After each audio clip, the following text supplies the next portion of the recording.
Welcome to another episode of Kevjet, the podcast. It's not your typical conversation. It's probably not one that you would normally broadcast. No, but it's a good one to have. In this episode, I introduce you to my childhood friend, Michelle Maxwell. I may leave this earth at a young age, but I will leave knowing that I was loved. And that's saying a lot. In this very open and honest conversation, Michelle discusses life after a terminal cancer diagnosis. The strangers that are willing to donate, I'm having a fundraiser put on. The donations, whether it's their time or crafts or baking, or it's just, and some of them, like I said, some of them are strangers. We discuss how Michelle remains positive through this journey and how she's still continuing to plan family gatherings, which include potlucks and rapi pie. I'm going to have a traditional all of the family Christmas this year, and I can't wait. If you haven't tuned in to Kevjet the podcast just yet, this is the one episode I would recommend you sit down and listen to. You know, it's been, I was a little nervous at the top of it, but yeah, it's just chatting with Kev. Yeah, exactly. Ladies and gentlemen, my fabulous friend, Michelle. All right, well, I want to welcome Michelle Maxwell, who is actually a friend of mine back home in Nova Scotia, Canada. And we are going to talk about Michelle's story today. Hi, Michelle. Hi. Welcome to Kevjet, the podcast. How strange. Yes, I know. It's been a while since we've talked, but thank you for having me. No, it's thank you for being my guest. I'm looking forward to this conversation. I am too. Yes. It's not your typical conversation between friends. It probably is between friends, but it's probably not one that you would normally broadcast. No, but it's a good one to have. It's a very good one to have. And I think Yes. it's quite important, isn't it? So let's just start off light and breezy. How about that? Okay. Sounds good. Just tell me about Wedgeport and what it was like growing up in that community, and tell me about community life. Well, Wedgeport is amazing for helping others. And I've seen this for myself just the past week or so. My nephew had set up a GoFundMe on Facebook, and he had asked me if that was okay. And I said, sure, but I don't know that it'll get much attention because I know a lot of people. I've been to different schools and I've had different jobs, and I know quite a few people. I didn't know how people took me, and I didn't know if I made an impact on anybody's life. But within 24 hours, they had raised half of the goal, and within 72 hours, they had surpassed the goal. And he put the goal up, and it wasn't just people from Wedgeport, actually. It was a lot of coworkers and friends of my nephew, of my sisters, of my brother-in-laws. But I just find that people understand situations and they love to help. But Wedgeport has always been really great for fundraisers and helping. It's a really great community to be in for that. And Definitely. I've definitely felt that. Like, it's unreal. Like, I have no words. You definitely feel the love. Well, you know what? I have said a few times, I may leave this earth at a young age, but I will leave knowing that I was loved. And that's saying a lot. That is really beautiful. Yeah. And it's the love of a community. It's I try and describe it to people here in England as well. It's you can't describe the community, No. a small community. It has its negatives, but when you really need people, they really come together. Oh my God, the strangers that are willing to donate for the fund. I'm having a fundraiser put on. The donations, whether it's their time or crafts or baking, or it's just, and some of them, like I said, some of them are strangers, and they just understand the situation and they want to help. And it's people I went to school with that I, that I didn't think even noticed me in school, Sure. reached out to me. It's great, Yeah. actually. It's Yeah. really nice to have that. And Yeah. the community comes together for so many different reasons. But I think when there's hard times, the community really is kind of like the glue. Yes. Yeah. Yeah, Definitely, for sure. I totally get that. Yeah. So you went into home care. You worked in a nursing home. What Yeah. what brought you to that decision? How did you decide that's what you wanted to do? Well, to be honest, when my grandfather was in the hospital and he was told that he only had a couple months or so, he had pancreatic cancer, I think is where it started, but it had spread. I remember going to visit him, and while I was walking through the halls, I was looking in rooms, and there was people laying there alone. And once I got to his room, I thought he's an elderly person, but he had a life before.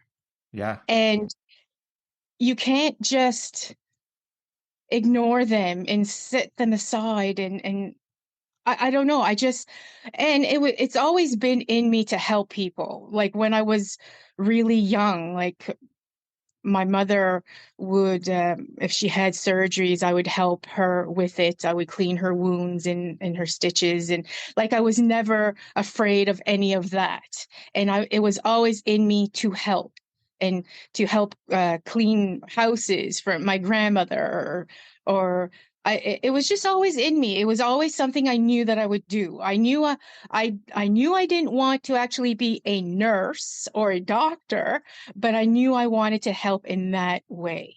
right. Yeah, it was always in me. But really it was seeing those people that were alone, and I my worst fear, not just for me, for anybody, is to die alone. And I always made sure while working in nursing homes or in home care, if somebody was dying, I always made sure that I was there if nobody else was. I would take my breaks with them. I would spend as much time as I could. I volunteered to go on days that the family couldn't, because it's just, I don't think anybody should be alone when they Right. pass. Yeah, Yeah. that's beautiful, actually. I agree 100%. And I'm the same way when I was working on the wards. I would Yeah. have my lunch in their rooms and One thing, one thing that we don't have, although there is a woman getting one in place, is a what is it? hospice. A hospice. Yes, we don't have any, and that's sad It's very because sad. yes, I really, if I was more ambitious, and that is something that I would really look into doing. But yeah, being alone, and it's not. And also the hospital It's a fear. environment, isn't it? Yeah. It's just nice to No. have a nice environment for that time Yes. on the journey. Yes. And I mean, hospitals, as you know, they're overworked and understaffed, and they don't have the time to put in that you would need, like Yeah. the No, care you would want. Yeah. it's true, especially if you don't have family like you were just talking Yes, about. So, exactly. because the family sort of pick up where the nursing staff don't Yes. have the time for, which is unfortunate. Right. Yeah. Yeah. I know a hospice would be amazing in I know. Yarmouth County, wouldn't it? Yeah, Hopefully, if it someone's would. out there listening to this, Yes, let's exactly. get our heads together. I've always Yeah. said if I win the lottery, that's what I'm doing. So Yes. Yeah, me too. we kind of went to high school together. So Yeah. let's backtrack a little bit. Oh gosh. We're just a couple years difference in age. Yeah. Your grandparents were my neighbors. Yeah. Yeah. I was there a lot. Yep. So Yeah. that's how we know each other. Yeah. And again, it's the small community, so everybody knows everybody. And but I think I can fairly say this that we both had quite a great childhood growing up in that area. So Yes. Yes, for and sure. your aunt and uncle lived next door as well, and your cousins, Yeah. and so it Yeah. was kind of like we were sort of all involved growing up. Oh, yes. Yeah. Yeah. A lot of fun. It And was then a lot life of fun. happens, and we all kind of Yeah. go And you drift strange. apart. Yeah. You go your separate ways. And How did you meet Bob? how did I meet Bob? Well, I'll tell you, it's love when you meet someone wearing an apron and rubber boots. I met him at the fish plant. Yeah, probably about 22 years ago, I guess. Yeah. Wow, that is Yes. love. Yes. Reeking of scallops. Although you met probably 20 years ago, you've only sort of recently just got married. Yes, it'll be 4 years, March 6th. And so, what Yes. made you decide, oh, I think we should get married after all this time? Well, um, I guess I had always wanted to be married. He had been married and divorced, so it wasn't something he really wanted, but I just said, I don't want to be 80 years old, still calling him my boyfriend. I just, so one day I said, I mean, give me a good reason why we shouldn't. And he said, well, I guess there isn't any. I said, well, then we should. He said, okay. So we did. That's pretty much how it happened. Oh, I love that. Yeah. And you don't have children together, but you have a fur baby, don't you? We do have a fur baby. Yes. We've had him, he'll be 10 in October, but we've only had him for 2 years. We adopted him from a lady that couldn't take care of him anymore. Okay. Yeah. And we've got two fur babies, so I know what it's like to have them. Yes. Oh, they're adorable. Oh my God. They are cute. They're a lot of They work. look, I was gonna say they look what's the word? I don't know, like they're in Boiled. control. Yeah, they're cute. Yeah, Yeah. they're a Yeah, handful. spoiled. Of course they're spoiled. I wouldn't have it any other way. No, of course, that's why we have them. Yes. Yes. Let's talk about your family. I know you're sort of the instigator for organizing parties, and earlier before we were recording, you were like, "I love a potluck." Yeah, I Um, do. I do. so let's just talk about Yeah. that. Tell me about your family and all the wonderful things that come along with it. Well, when my grandmother was living, everything happened at her house. Every anniversary, birthday, Christmas, anything, any holiday, anything going on, we had a gathering there. In the summer, we always had a huge family barbecue. But once she passed, I guess I took over. And I just love having the family together. And like I said, a potluck, or like at Christmas, we have the traditional rapi pie. And I love it. And we don't do it nearly enough. Life gets in the way, It and does. and then people grow up or and have kids, they have jobs, and it's hard to get together. So I made sure this year, I've talked to everybody and they already had plans to do it, that Christmas, everybody's coming at my house this year. And it may be my last one, it may not be, I don't know, but I'm going to have a traditional, all of the family Christmas this year, and I can't wait. Oh, that's who's doing the Rapi pie? It's usually Uncle Richard, and Okay. he makes the best rapi pie. Can you just Yeah. explain briefly what a Rapi pie is? Because I know anyone who's listening Oh, over yeah. here. It's an Acadian dish. Yeah. It's grated potato, and onion with chicken, and you have to boil water and mix it, and you put it in the oven, and put lots of butter on it, and It's it's really delicious. good. It's really good. A lot of people that aren't used to it don't like it because of the consistency, but but the taste the flavor is really good. It's Really amazing. good. I make it here and I cheat. I use a food processor for the potatoes. Well, we cheat even more and we buy the blocks of already grated potato. So you're lucky. It's I so, can't do that. Yeah. yes, yeah. It's so much easier. But to be honest with you, I have never once made a rapi pie. Really? I've never had to, That's true. Uncle Richard right? has always been there. Uncle Richard or my parents or my brother-in-law makes good rapi pie. Yeah, like I've never had to. So I can quilt. I make quilts. I'm an old granny that quilts, but not rapi pie. Oh, wow. I like to eat it. Yeah, exactly. So do I. Although I Yeah, have to make it over here. There's no one else to make right. it for me. So, Does does anybody like it there that you've yeah. So my friends will try it, but when they look at it, they think, "Oh my God." exactly. Yeah. Now, And what is the consistency of yours? Because every community has a different consistency. that's right. So I like to be able to eat it with a fork and not a spoon. Right. So a little bit Right. firmer. Yeah. Okay. Yeah. I Yeah. like in between, but I'll tell you, the best flavored ones that I've ever had were a little bit soupier than I norm. agree. But my grandmother on my father's side, you could cut it and eat it like a piece of cake. Oh my goodness. Yeah, like that's too firm for me. Yeah. Yeah, Yeah. I You would have to need a find a, lot of butter to soften it up.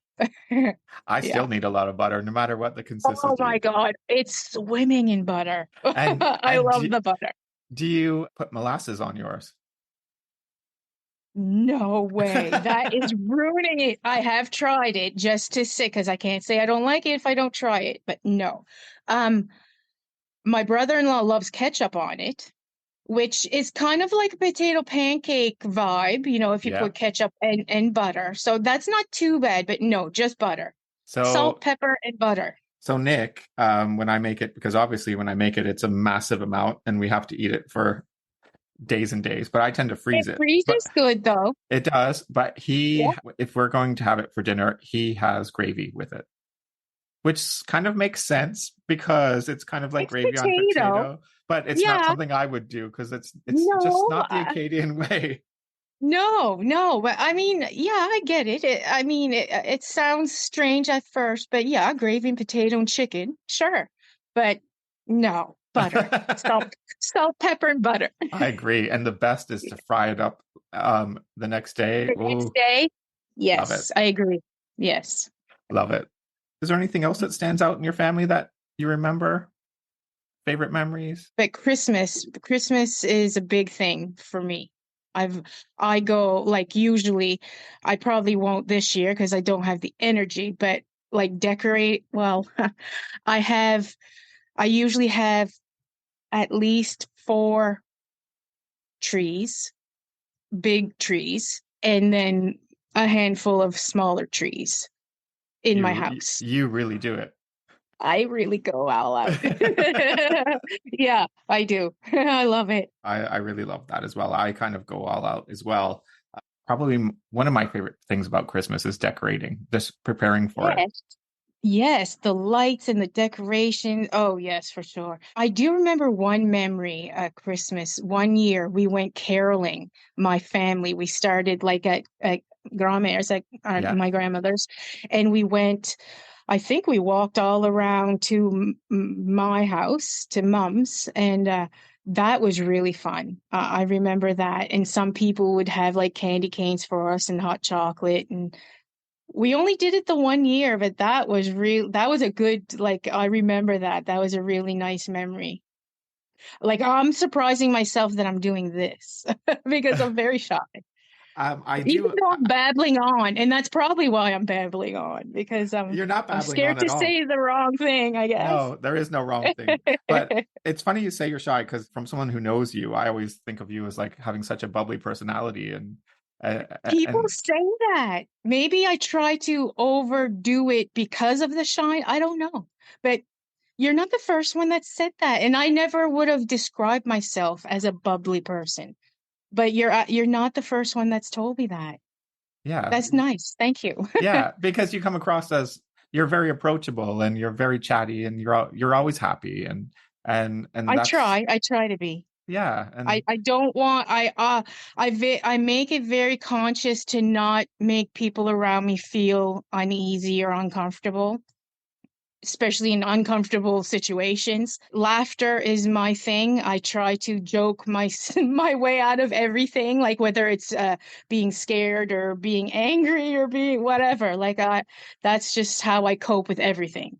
do you have that outlet? And I'm sure you do. When you're not in that situation, do you have that person that you can say, "Oh my gosh, I'm scared"? Stay with us. We'll be right back.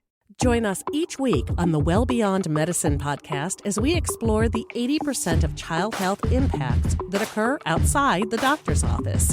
Listen and subscribe at nemourswellbeyond.org, where you'll hear pediatric experts, researchers, and policymakers from around the world discussing ways they are revolutionizing children's health. I'm your host, Carol Vassar. Let's go. Let's go. Well beyond medicine.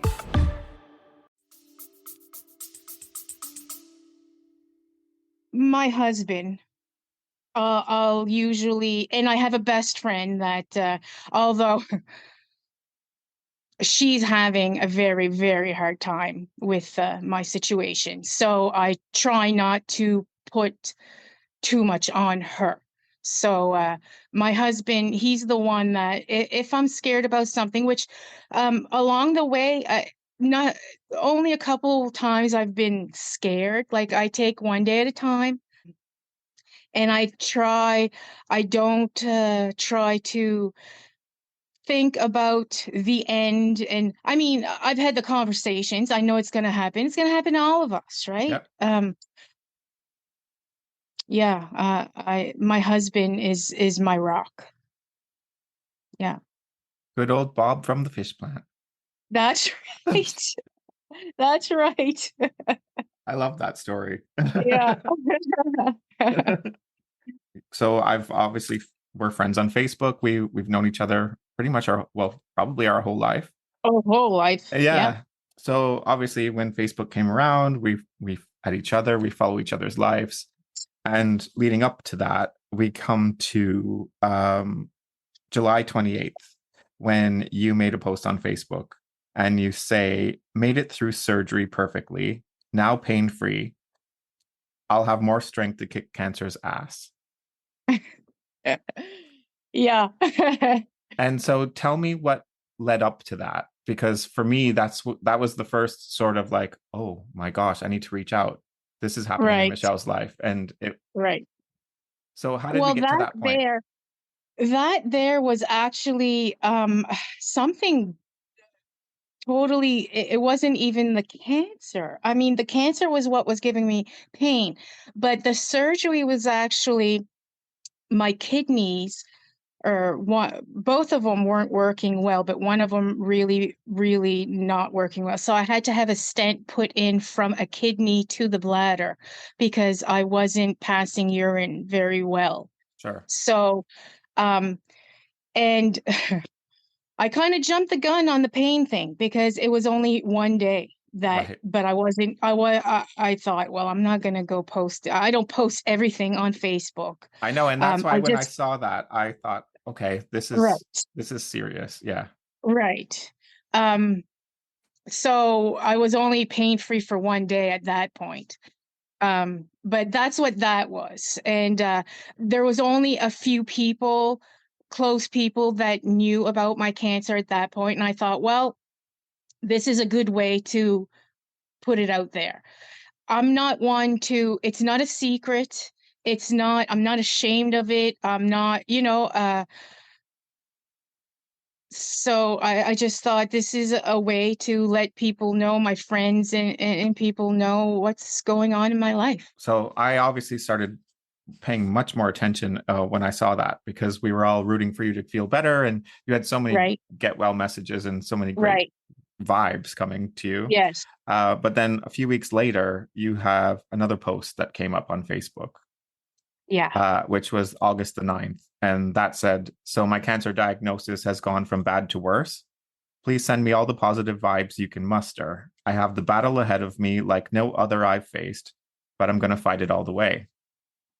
Right. And how does that make you feel to hear somebody read that to you? It makes it real. um, it it's so different when it's you. Because I don't worry about myself. I worry about my family. I worry about Bob. Uh, sorry. That's okay. It's okay. Take a minute. I don't do this often. Take a minute. Yeah. It makes it real. But I'm gonna fight. That's where I'm going with this. Is that how you still feel? Do you feel like this is going to be the fight of your life? Oh yes. Oh Yeah. yes.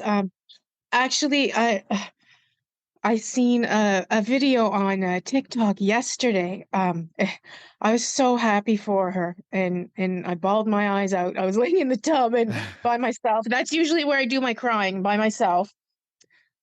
She was pregnant. She had a 2 year, a toddler, and she was pregnant and got diagnosed with stage 4, I believe, liver cancer. It was full, and she was given 6 months to live.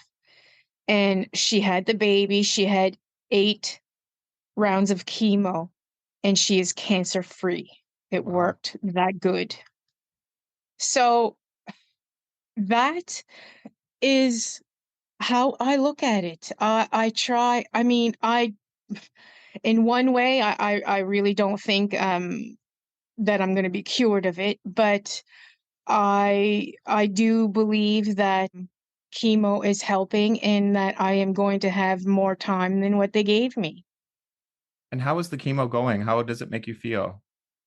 Well, I'll tell you, I had so much pain before the first one. I had a lot of lower back pain because there was a lot of tumors in my abdomen, and it was causing a lot of pressure, and it was pressing on a lot of nerves, and I was having pain day and night. It was unreal the amount of meds that I took in a day.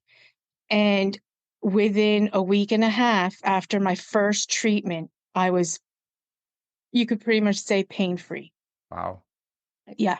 The oncologist from the city phoned me after my first treatment to see how I was doing. And you could tell by the tone of his voice and what he was saying that he was very surprised at how well it had worked, that Wow. how much less pain I was in. Yeah.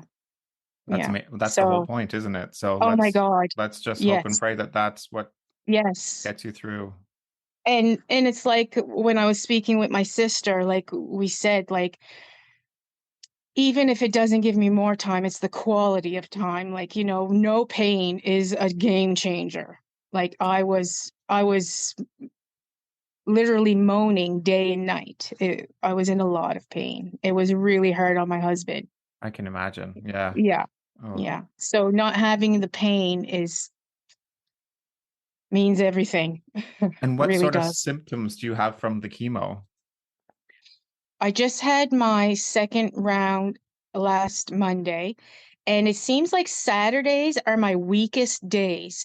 But this week it wasn't as bad. The only symptoms I had, like I feel the only way I can describe it is yucky. Yeah. It's like you can tell there's something in your foreign in your body working it, and you don't feel yourself.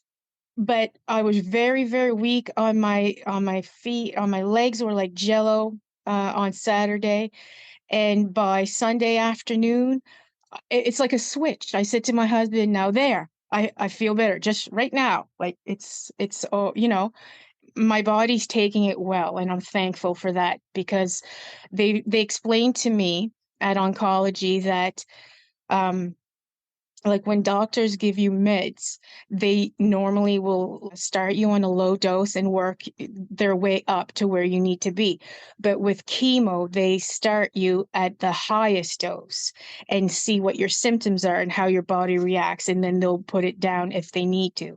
So I'm thankful that the highest dose is my body's tolerating it, because like obviously the highest dose will do better.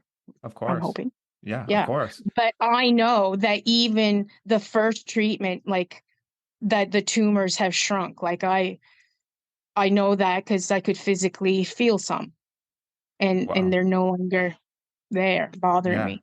Yeah. Wow.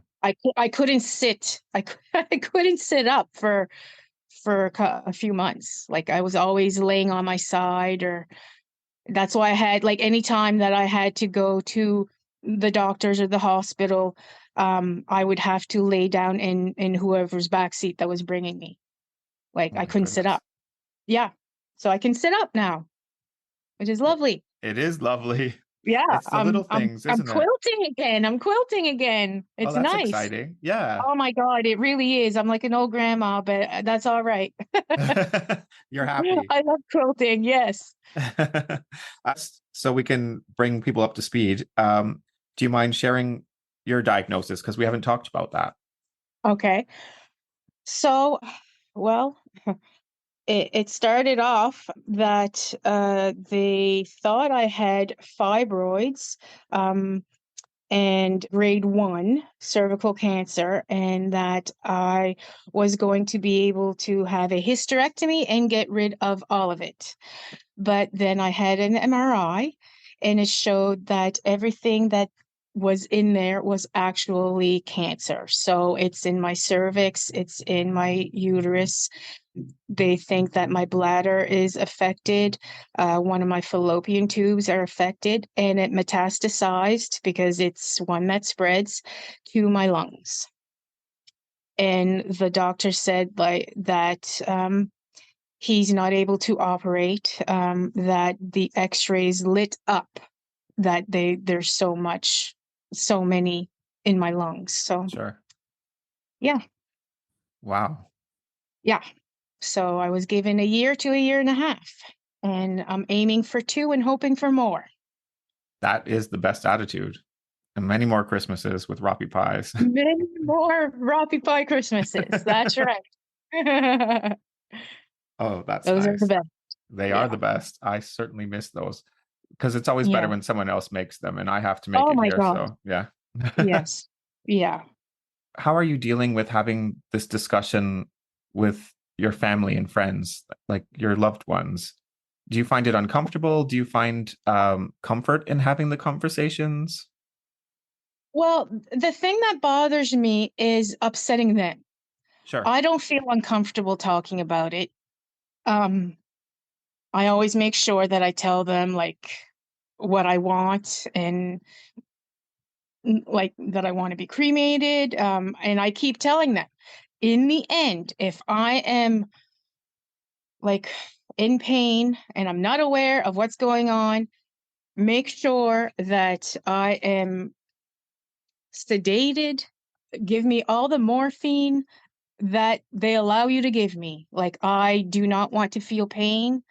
And I don't believe in that. I didn't believe in that with my residents and clients, and the same with me. So um I don't feel uncomfortable talking with my family. I don't want to upset them, but they have to realize, you know, like I told my husband quite early on that, this can be serious. And before we knew how bad it was, and I said, you have to prepare yourself, like, and then once we found out how serious it was, like, it's, but he's been great. That's He's been good. great. I know Yeah. before we started the podcast, we actually had a very good conversation, actually. And we were talking about so many random things. But one thing that we did discuss, and I don't know, I hope you don't mind me mentioning it, is the celebration of life idea. Right. So do you want to just explain how you explained it to me? Well, like I said, I don't want a funeral. I don't want to be laying in a coffin with people looking down at me saying how bad I look and how sick I look. And I want them to remember me how I am now and how I was when they knew me. And I'd like to have a get together, a potluck, of course. Uh-huh. Maybe a drop in for an afternoon, come when you can and have a chat with me. And I don't want it to be about crying and all that. But you know, just a chance for them to see me one last time, how they want to remember me. So it's a Yeah, celebration of life while you're still here with us, right. which is such Yes. a beautiful idea. Yeah. Yeah, it makes sense to me. It Yeah, totally for makes sure. sense. It totally makes sense. Yeah. Yeah. Yeah. That's I love the whole idea about it because that's your personality. You love the get-togethers. You love a Yeah. potluck. I love a potluck. For sure. So I'm exactly. all about the food. Do all the things that you love. Do you have a bucket list? No, I don't. Um, I've never been one that travels. I'm not an adventurous.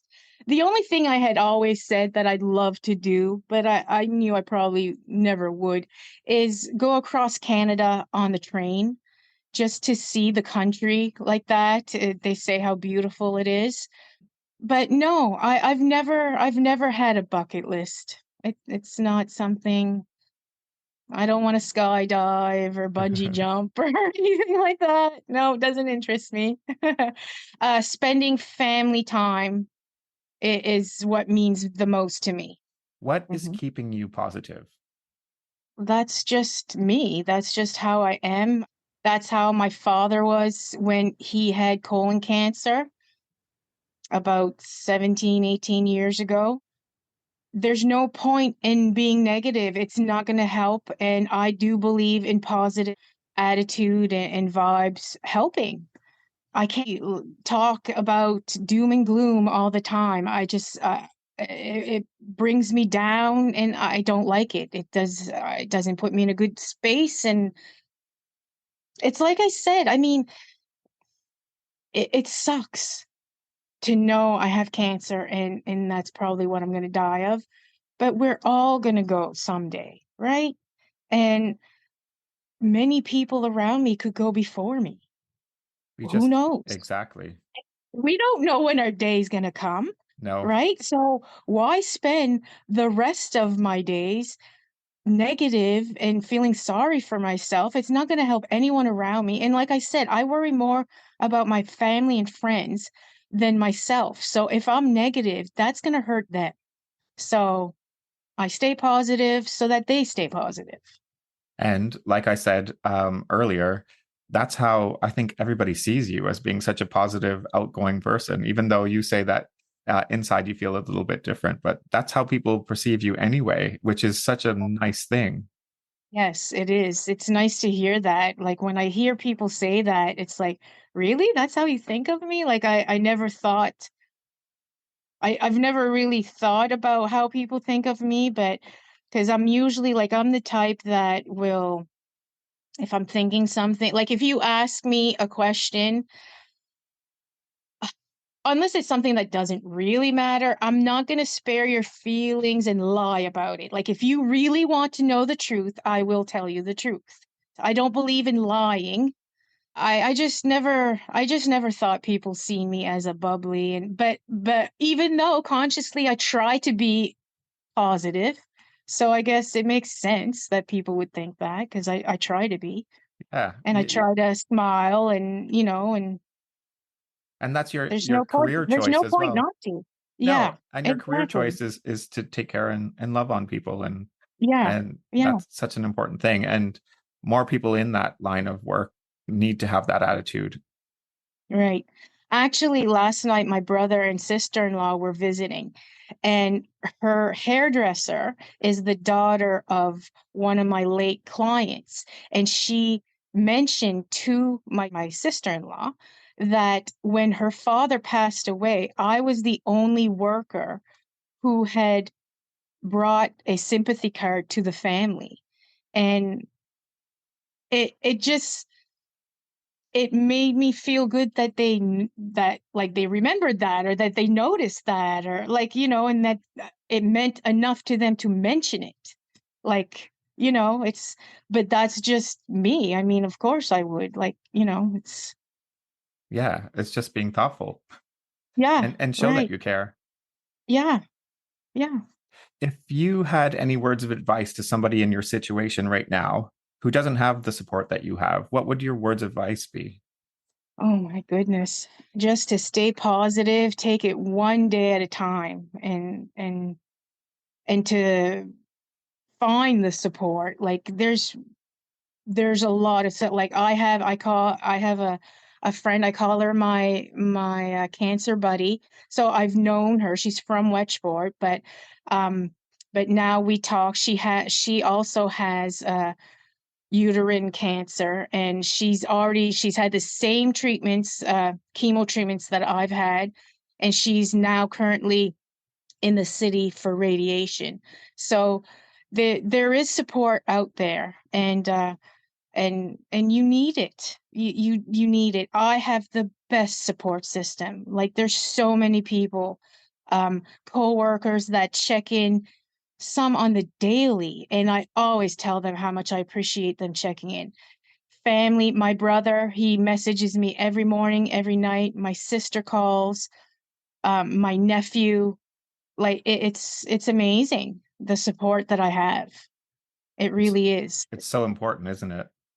It Yeah. is. Oh, for sure it is. If you could give advice to your 16-year-old self, what would it be? Oh, good Lord. 16. Oh, don't take everything so serious, and stay in school, damn it. Stay in school. No, actually, I did quit school when I was young, and I turned out all right, but I think yeah, just don't take everything so serious, and if you want to do something, do it. Don't just think about it and dream about Go and do it, because tomorrow might not be here, right? That's right. Yeah, And that's for any of us. exactly. Right. What Yeah. advice have you received that has made the greatest impact on your life, and who gave it to you? Oh, good Lord. That's a loaded question. It is. That's why when I thought, wow, I have to ask this. You should have gave me a heads up on that one. The person that comes to mind is my grandmother, I guess, but she always gave good advice. I just can't really think specifically of any. She was a good woman. And my mom, she's been one of my best friends like my whole life. She always gives good advice. I liked your mom was the Avon lady in our community. Yes. And Yes. her visits were always very nice because she used to sit and she always used to make time, and the conversations were always really great. She missed her chats with people when she retired. That's what she missed. Yeah. She loved it. She really did. People would She was like a counselor, or a therapist. Like people would tell her stuff, and she kept it all to herself. I would find out like so and so did this or did that or is pregnant or what, and she'd say, "Oh yeah, I knew that like several months ago." And I'd say, "Well, why didn't you tell me?" "Well, they told me not to. It wasn't my business to tell." So she kept everything, but they told her a lot. She really enjoyed it. I Yeah. bet. I bet. I always looked forward when she would come and visit. So Yeah. and that's what it was. It was a visit every time. She would come in with a new Yes. book. And Yeah, exactly. It's been I was a little nervous at the top of it, but yeah, it's just chatting with Kev. yeah, exactly. Yeah. Uh, what memories make you the most proud? One of the best experiences I've had was going in with a friend of mine when she gave birth. That was one of the most awesomest experiences ever, to see a baby being born. Yeah. It That, is. I was there for my oh, niece, and oh, is that right? yeah, Yes, and Kira and I have the best relationship. I yes. don't know if it's because of that, or I don't know if it's a natural thing, but it was just one of the craziest moments. Oh my God. It was unreal. Like I just, yeah, it was really nice. Um, Oh, it is just my difficult. my job in general. No, like coming home and knowing that you've made a difference in someone's day. Um, sometimes there's one thing, one little thing. It was really little that I never forgot. And I remember when I was working home care years ago, and I had done an overnighter for a gentleman that was passing, and so I was there for the night so that his wife could sleep. And she came in when like I was turning his pillow over, I was flipping it, and she said, she said, I've seen you do that a few times, like when she was up, and she said nobody's ever done that before, and she said that's just a little thing, but it's such a big thing because it's something that he can't do, that it's a comfort thing. And she said that it means so much, and it meant so much to me that it meant so much to her.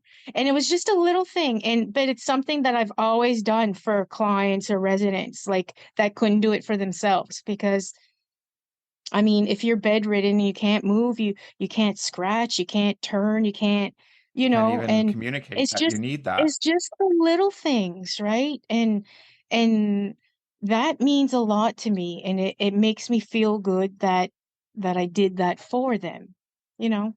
But I wasn't looking for recognition for it, but it was nice that she noticed it and that it meant so much to her that I did it for her husband. It was comfort Yeah. for both. Yeah, Yeah. which is Yeah. nice. It's lovely. Yeah. Yeah. And then I'm going to go into the big question. Yes. So I think maybe you had some time to think about it. A little bit. A little bit.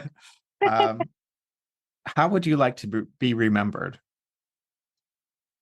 Well, the first thing is an animal lover. Anyone who knows me knows how much I love animals. I do not want to hear any bad stories, sad stories about animals. I don't want to run over a mole or a mouse. I cry. I love dogs, have a special place in my heart. And as you've probably seen on Facebook, pandas. Um, so that's number one, is that I love, love, love animals.